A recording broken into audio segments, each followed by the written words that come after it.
Hello, my topic is cyclotomic polynomials, which we've talked about briefly in the homework, but I'll try to go over it in more detail in this presentation. So first off, what is a cyclotomic polynomial? A cyclotomic polynomial of the nth degree is defined for a positive integer n. It has integer coefficients and is irreducible, and it's given by this expression. So there are a few things to note here. The roots of this cyclotomic polynomial, the n of x, are actually called the primitive roots of unity, and those are given by this expression right here. That's what we see over here. But what makes these roots of unity primitive is that the k that's used to define them is actually relatively prime to n, and that's what we see here. Another way to put this would be to say that if you raise zeta n to the n, that would give you 1 because it is an nth root of unity. But if you were to take any m between 1 and n and raise zeta n to the mth power, you would not get a 1. So another way to say this is actually just saying that zeta n has order n. So here are a few examples. On the left, we have x to the n minus 1, and on the right, we have the corresponding Vn of x. And one relation that we see here is that Vn of x divides into x to the n minus 1. But in addition to this, you can actually extract Vn of x from x to the n minus 1, which I think is something that we discussed when we were going over the Eisenstein's criterion. And one way to do this is to look at what would happen if you divide x to the n minus 1 by x minus 1, and that's going to give you a bunch of irreducibles. And I guess it's easy to demonstrate with the few couple of examples.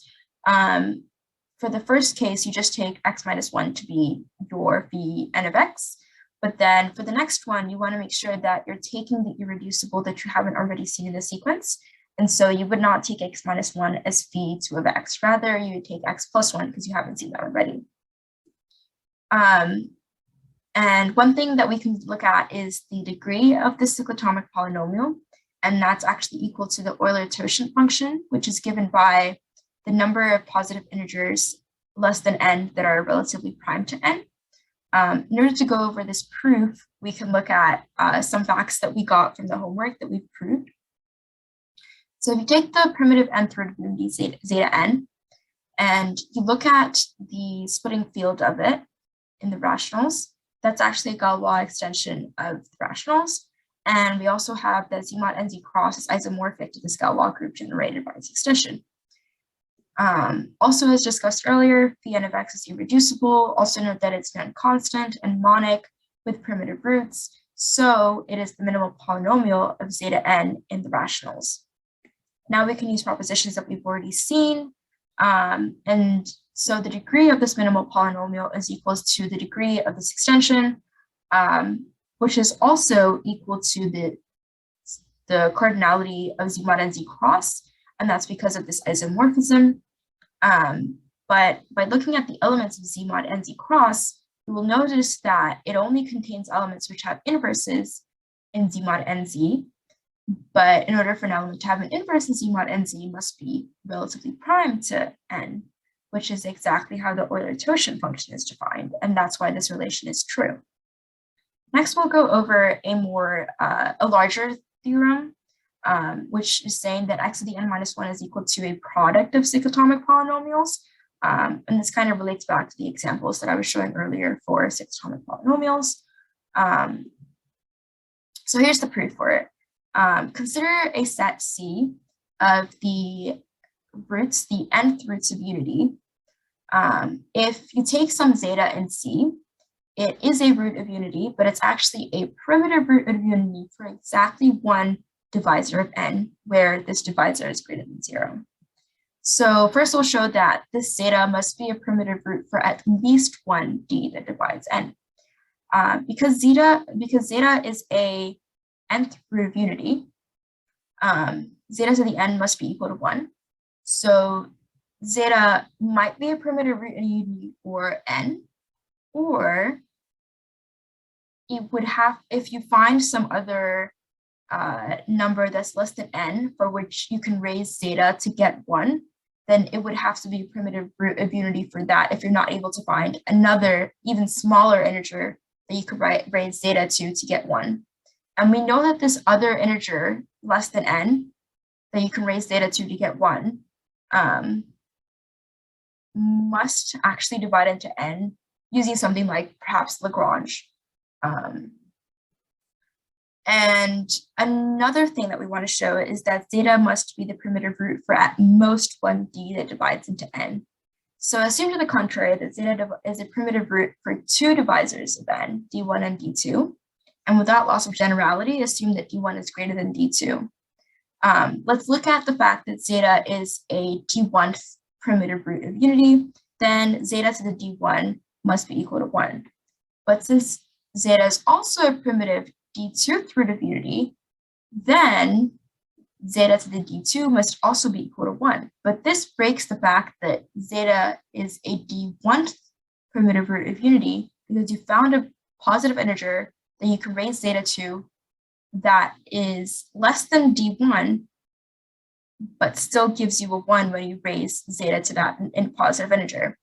And so we have a contradiction, so our assumption must be false, and zeta must be the primitive root for at most 1d that divides n. So this kind of brings us to a way that we can split C up. We can split C up to a bunch of disjoint sets, UDI, where UDI contains the nth roots of unity that are primitive di roots of unity. And we know that all of these UDIs are disjoint because zeta, a single root in C, can only go into one of these sets. And we know this because zeta is a primitive root of unity for exactly one divisor of n.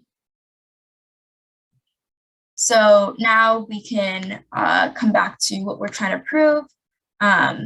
We know that since x to the n minus 1 and its derivative n x to the n minus 1 are relatively prime to each other, x to the n minus 1 has has distinct roots. And these roots are exactly the zetas that make up C. And so we can write that as a product of x minus zeta. So it's a bunch of linear factors that you're multiplying to get x to the n minus 1. And then we can look at the fact that each of these zetas go into exactly one of these subsets of C. And so you have that you can change this relation to a product of products without any repetition because these sets are disjoint.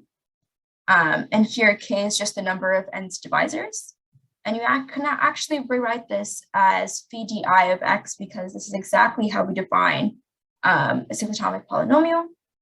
And now we'll see that because K is just the number of n's divisors, you can rewrite this expression as a product where d divides n of phi d of x, which is what we're trying to prove.